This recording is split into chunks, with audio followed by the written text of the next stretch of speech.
Hay preguntas que parecen inútiles, hasta que comienzan a quemar por dentro. ¿Qué verías si abrieras los ojos en la Tierra de hace 300.000 años? Nada de ciudades, nada de lenguas humanas articuladas, nada de luz artificial. Solo un planeta vivo, palpitante, antiguo.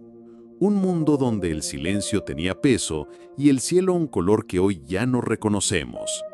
En ese entonces, tú, como eres ahora, no existirías. Pero algo parecido a ti, quizás sí.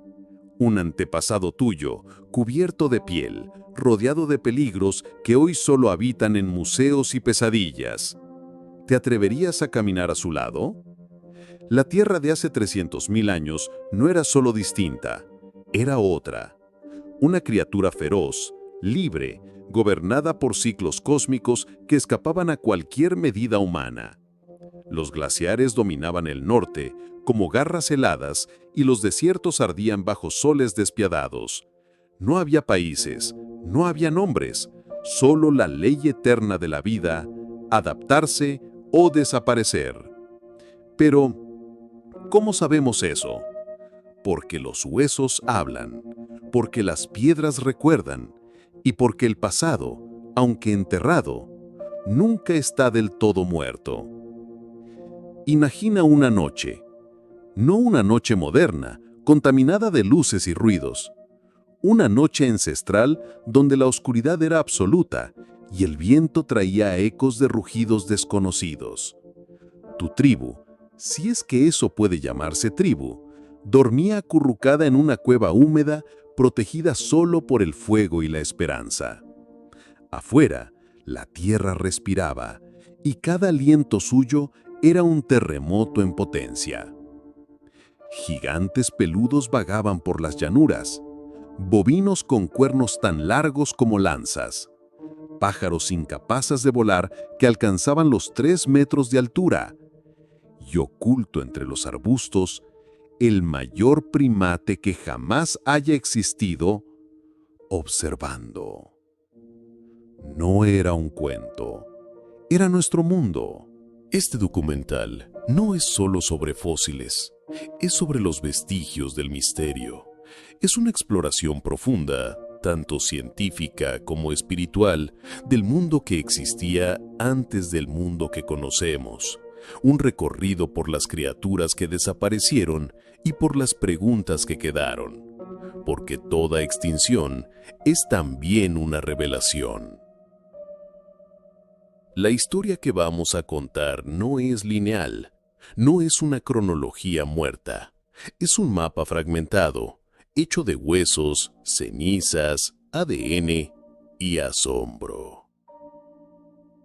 Tal vez el hombre moderno, encerrado en pantallas, olvidó el vértigo de caminar entre seres colosales. Olvidó que hubo un tiempo en que mirar el cielo era una plegaria, que escuchar un crujido en la maleza podía significar el final. Pero la memoria no se pierde, solo duerme. Y hoy vamos a despertarla. Prepárate para viajar por continentes sumergidos en la niebla del tiempo, para mirar a los ojos de criaturas que desafiaron la lógica, para redescubrir un planeta que era y sigue siendo más salvaje, más bello y más peligroso de lo que jamás imaginaste. Este no es solo un viaje hacia atrás, es una reconexión con aquello que te trajo hasta aquí. Porque para entender al hombre, primero hay que entender el mundo que lo forjó. Y ese mundo comienza ahora. En aquel entonces, el tiempo no se contaba en horas, sino en lunas. El saber no se transmitía con palabras, sino con gestos, miradas, intuición. El ser humano no era amo de nada, era apenas una partícula más del paisaje. Y sin embargo, algo en él ardía, una llama, una conciencia incipiente, como si la misma tierra empezara a mirarse a través de sus ojos. Este punto es crucial. Hace 300.000 años, el hombre no dominaba el mundo, pero comenzaba a saberse distinto del mundo. Y ese fue el principio de todo, porque hay una distancia infinita entre vivir dentro del mundo y saberse frente a él. Pero, ¿qué criaturas compartían este escenario con nuestros primeros pasos? ¿Sabías que existió una tortuga terrestre con cuernos que recordaban a una criatura mitológica? ¿O que en Madagascar caminaba un ave tan pesada como un rinoceronte? ¿O que en las selvas del sudeste asiático vivió un simio de 3 metros de altura, capaz de arrancar árboles de raíz? Y no estamos hablando de hace millones de años. Algunas de estas bestias vivieron mientras nuestros ancestros ya dominaban el fuego, mientras ya pintaban en las paredes, mientras empezaban a preguntar, ¿quién soy yo? Hace 300.000 años, África no era solo la cuna de la humanidad, era un santuario primitivo donde las criaturas más colosales compartían la tierra con nuestros antepasados más antiguos. Imagina vastas sabanas que se extendían más allá del horizonte, salpicadas por árboles dispersos, acacias retorcidas y polvo suspendido en el aire cálido. En ese escenario ancestral, caminaba un ser imponente, de mirada lenta y presencia arrolladora, el Pelorobis, conocido por muchos como el búfalo prehistórico. Pero llamarlo búfalo es como llamar a un león un gato grande. El Pelorobis era otra cosa, un verdadero coloso herbívoro, con una anatomía que lo separa de todo lo que conocemos hoy. Este gigante vivió aproximadamente entre 2,5 millones y 12.000 años atrás, abarcando gran parte del Plioceno y del Pleistoceno, dos períodos marcados por cambios climáticos extremos y el ascenso de los primeros humanos. Su nombre, derivado del griego, significa buey monstruoso, y no es exageración. Medía más de 1,8 metros de altura en los hombros y podía alcanzar un peso de hasta 1.200 kilos. Pero su rasgo más impresionante eran los cuernos en forma de media luna que superaban los 2 metros de punta a punta. No eran solo una herramienta de defensa, eran una declaración de poder. ¿Qué papel jugaba una criatura así, en un mundo donde la supervivencia era una danza entre cazador y presa? Es probable que el Pelorobis no fuera solamente cazado, era también reverenciado. En las paredes de cuevas africanas, especialmente en regiones del Sahara y del centro del continente, aparecen figuras grabadas que representan animales con cuernos curvados gigantescos. No son simples dibujos, son huellas de una relación simbólica. Nuestros ancestros no solo veían carne, veían fuerzas arquetípicas, presencias que, como dioses primitivos, gobernaban territorios invisibles. La filosofía nos enseña que el hombre, al tomar conciencia de su fragilidad, necesita proyectar fuerza afuera, y nada encarna mejor esa fuerza que las bestias colosales que dominaban el paisaje africano. El Pelorobis era, en cierto sentido, un espejo de lo que el hombre quería ser, inquebrantable, estable, eterno. Pero la eternidad en la tierra es una ilusión, y los gigantes también caen. Ahora viajemos hacia el sur, atravesamos el Atlántico y descendemos por el espinazo de los Andes. Llegamos a las planicies abiertas, húmedas y misteriosas de Sudamérica. Ahí, en lo que hoy son Argentina, Brasil y Uruguay, caminaba un animal que desafiaba todas las clasificaciones, la Macrauchenia. A primera vista, parecía una criatura inventada por un niño creativo. Cuerpo robusto como el de un camello, cuello largo como el de una jirafa, y en lugar de una nariz tradicional, un orificio nasal ubicado entre los ojos. Muchos paleontólogos creen que esta estructura le permitía tener una pequeña trompa, parecida a la de una tapir o una llama. No por estética, sino por función. Podría oler mejor, manipular alimentos o incluso regular su temperatura corporal en climas variables. La Macrauchenia vivió durante millones de años, desde tiempos del Mioceno tardío hasta su extinción, hace aproximadamente 10.000 años, al final de la última glaciación. Y pertenecía a un grupo de mamíferos completamente extinto, los litopternos, criaturas únicas que evolucionaron de manera aislada en Sudamérica durante casi 50 millones de años. Su linaje se extinguió sin dejar descendencia directa. En términos evolutivos, fue una historia independiente, un capítulo cerrado, sin secuela, una línea olvidada en el libro de la vida. Y, sin embargo, durante siglos, los científicos no sabían dónde colocarla en el árbol genealógico. ¿Era pariente de los caballos? ¿De los camellos? ¿Una rama perdida? La respuesta llegó en 2017, cuando un grupo internacional de investigadores logró extraer fragmentos de ADN mitocondrial de un fósil hallado en la Patagonia. El análisis genético reveló una conexión inesperada. La Macrauchenia estaba más emparentada con los perisodáctilos, un orden que incluye a los caballos, rinocerontes y tapires. Piénsalo. Una criatura que no se parece a nada que hayamos visto hoy, y sin embargo, lleva en su sangre la memoria de especies que aún viven. ¿Qué nos dice esto sobre la continuidad de la vida? Tal vez que la diversidad visible es solo la superficie. Debajo hay un tejido invisible que conecta especies, épocas, continentes, una red de relaciones que no se perciben con los ojos, sino con la comprensión. La Macrauchenia desapareció cuando los primeros humanos llegaron a América. No sabemos si fue cazada o simplemente no resistió los cambios del clima. Pero lo cierto es que compartió el planeta con nosotros, aunque por poco tiempo. Y en ese cruce breve se cerró un ciclo evolutivo que había comenzado mucho antes de que el primer Homo sapiens mirara las estrellas.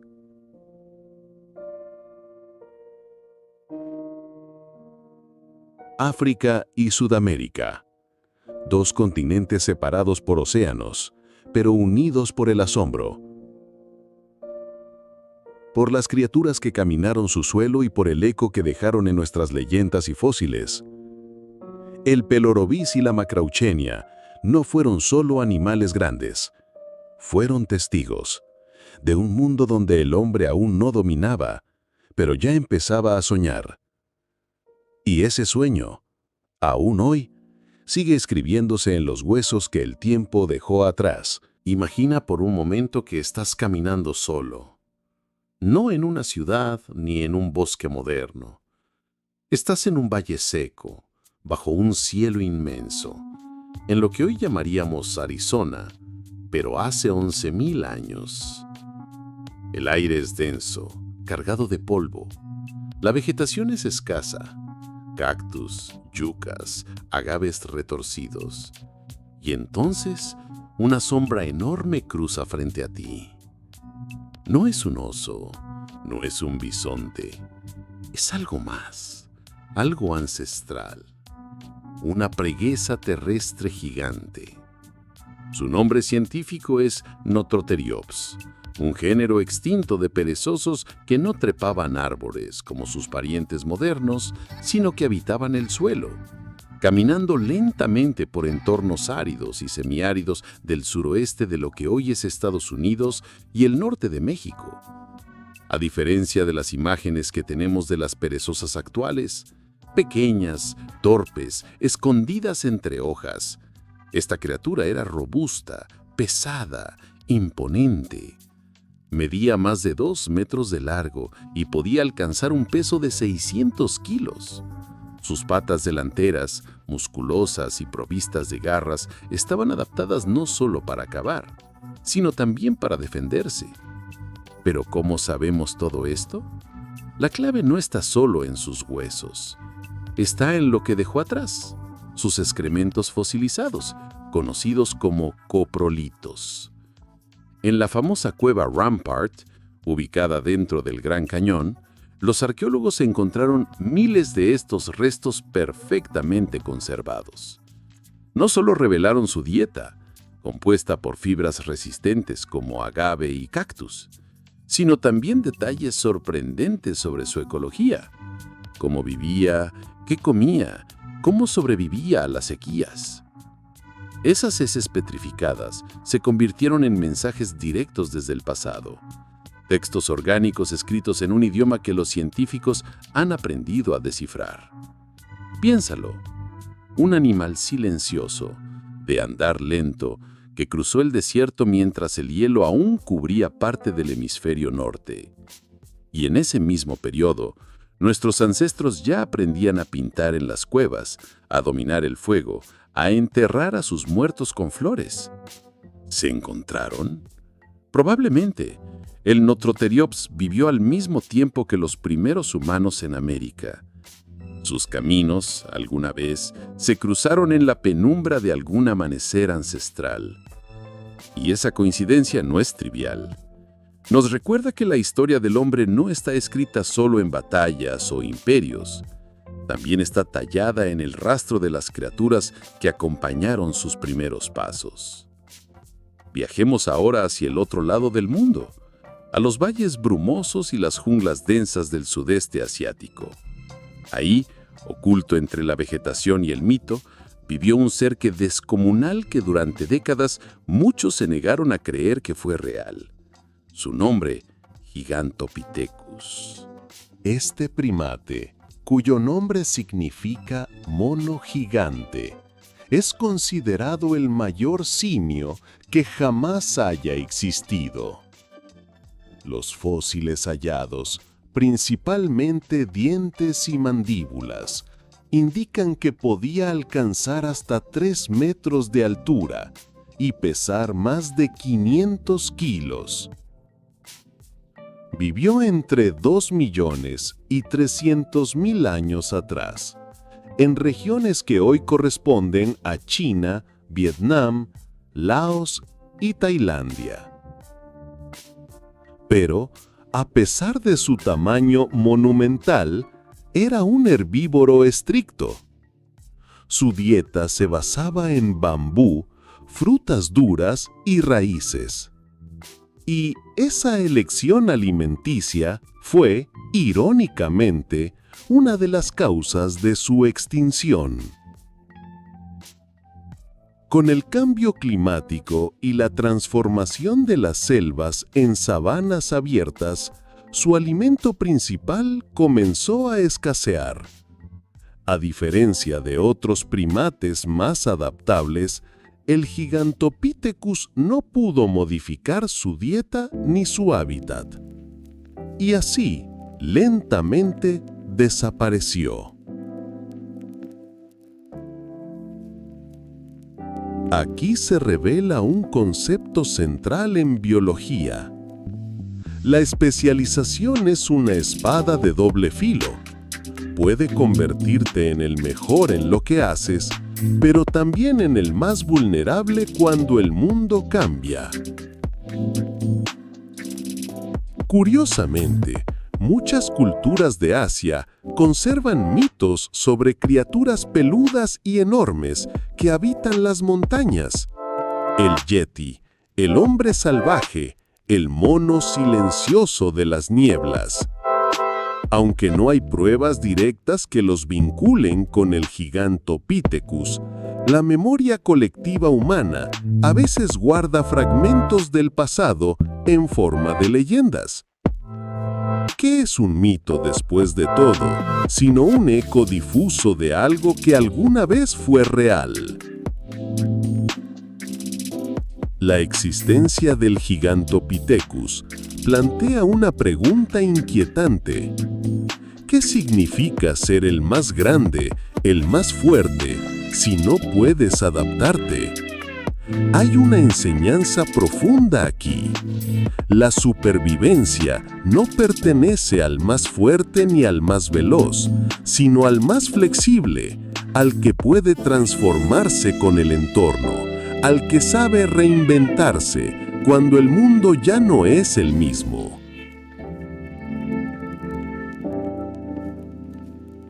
Tanto la perezosa gigante como el simio colosal caminaron este planeta mientras los primeros seres humanos comenzaban a entender lo que era la conciencia. Y sin embargo, fueron esas criaturas las que desaparecieron, mientras el Homo sapiens, más débil, menos especializado, se convirtió en el heredero de la Tierra. La paradoja es clara. Nuestra debilidad física fue, quizás, nuestra mayor ventaja, porque nos obligó a pensar, a imaginar, a construir herramientas y a recordar. Recordar que no somos los primeros, ni los únicos, ni los más impresionantes. Solo somos los que quedaron, y en nuestra memoria viven los que se fueron.